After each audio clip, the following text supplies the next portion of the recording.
সব বাবাদের মনে হয় মেয়ের জন্য একটু আলাদা ভালোবাসা থাকে, তার বহিঃপ্রকাশ হলো এইটা। কারণ আমরা আজকে একটু বের হব, আমরা আজকে যাব হিথ্রোতে, যাব মাসুম ভাইদের বাসায়, তার প্রিপারেশন। আমাদের আর একটু সকালে বের হওয়ার কথা ছিল, কিন্তু দেখা যায় 3জন বাচ্চা নিয়ে সম্ভব হয় না। ভোরে উঠে রেডি হয়ে তারপরে আবার এদেরকে তৈরি করে বের করার জন্য একটু লেট হয়ে যায়। হিথ্রোতে যেতে আমার বাসা থেকে রাজা বলল যে 2 ঘন্টা লাগবে, তাই আমাদের ওইভাবে প্রিপারেশন।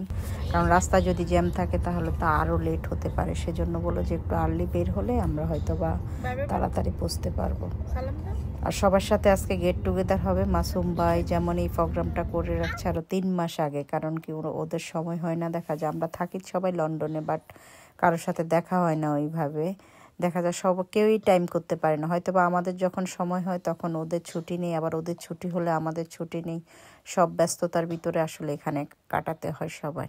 হঠাৎ করে যাওয়ার পথে যে রাস্তাটা এত সুন্দর, অনেক সুন্দর, 2 সাইডে গাছগুলার পাতাগুলা সব, ইচ্ছা ছিল একবার জঙ্গলে ঢুকে একটু ছবি তুলবো, কিন্তু আবার জনশূন্য দেখে একটু ভয়ও মনের ভিতরে আসছিল, কারণ মনে হচ্ছিল যে আমরাই একমাত্র এই জঙ্গল দিয়ে যাচ্ছি, আর কারো গাড়ি নেই। হঠাৎ করে একটা গাড়ি দেখে মনের ভিতরে একটু আনন্দ বোধ হলো যে না, আর একটা গাড়ি আছে আমাদের পাশে দিয়ে যাচ্ছে।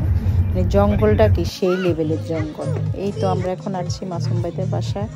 এখানে আমাদের খাবারের পর্ব শেষ, এখন সন্ধ্যার পরে ইভিনিং টাইমে দেখা যায় বাচ্চাগুলো এখন এখানে আনন্দ করবে। যার জন্য বিকেলের আয়োজনটার মেন উদ্দেশ্য ছিল, বাচ্চাও ছিল অনেকগুলো, যেমন আমার ছিল 3 জন, মাসুমবার ছিল 3 জন, তারপরে প্রীতমবার ছিল 2 জন, যারা ছিল 2 জন, তারপর লাখিয়াপার ছেলে ছিল।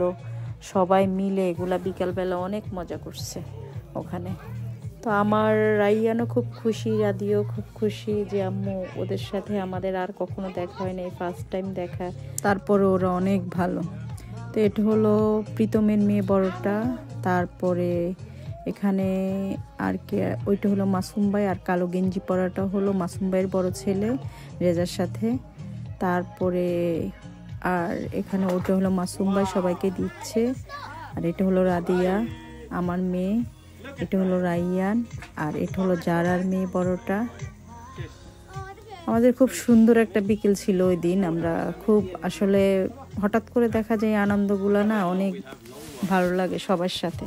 আর ওরা তো আমাদের অনেক কাছের, বাট ওইভাবে আমাদের হয়তো বা সময় করা হয় না, সবার সাথে দেখা হয় না, কারণ সবাই ব্যস্ত এখানে, সবারই এখানে দূরের মাথায় থাকতে হয়, যার কারণে আমাদের কোনো আয়োজন হয় না। তার চিন্তা আছে আমরা নেক্সট টাইম গেট টুগেদার করবো আমার বাসায়, যদি আল্লাহ চাইতে সব সুস্থ থাকে। আমার প্রবলেম হলো আমার ড্রয়িং রুমটা অনেক ছোট, সবাইকে এনে এখানে ম্যানেজ করতে পারবো নাকি ওই টেনশনে আছি। যাক, দেখা যাক কতটুকু কি করতে পারি।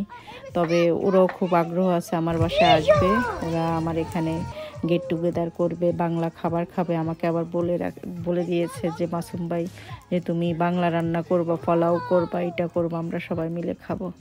তো এখন দেখি করতে পারি নাকি, কারণ কি দেখা যায় হয়তো বা যখন টাইম হবে। আমার আবার রায়ানের পরীক্ষা আছে নভেম্বরের এন্ডিংয়ে, রায়ানের পরীক্ষা শুরু হবে, হয়তো বা তখন একটু চাপে থাকবো, যার কারণে হয়তো বা তখন সময় করতে পারবো না। দেখি নেক্সট টাইম ফ্রি হয়ে তখন তাদেরকে নক করবো, আমার বাসায় গেট টুগেদার করবো। তো ওরা আসার জন্য সবাই খুব আগ্রহ।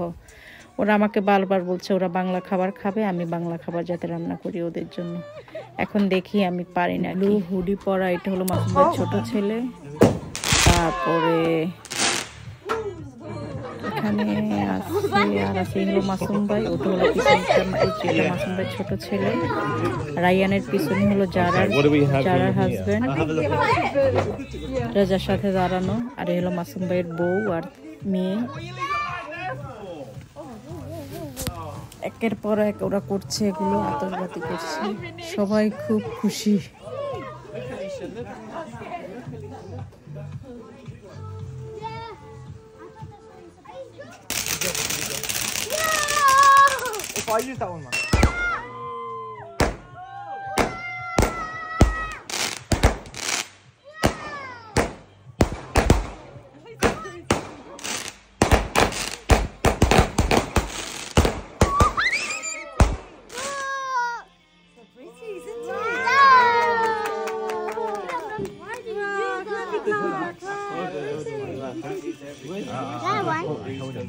Why is there so much dust in there? I don't understand. There's one. Ella.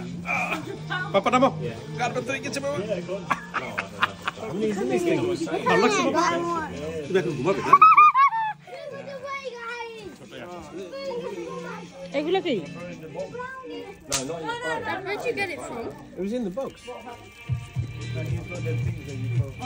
Oh, Sammy.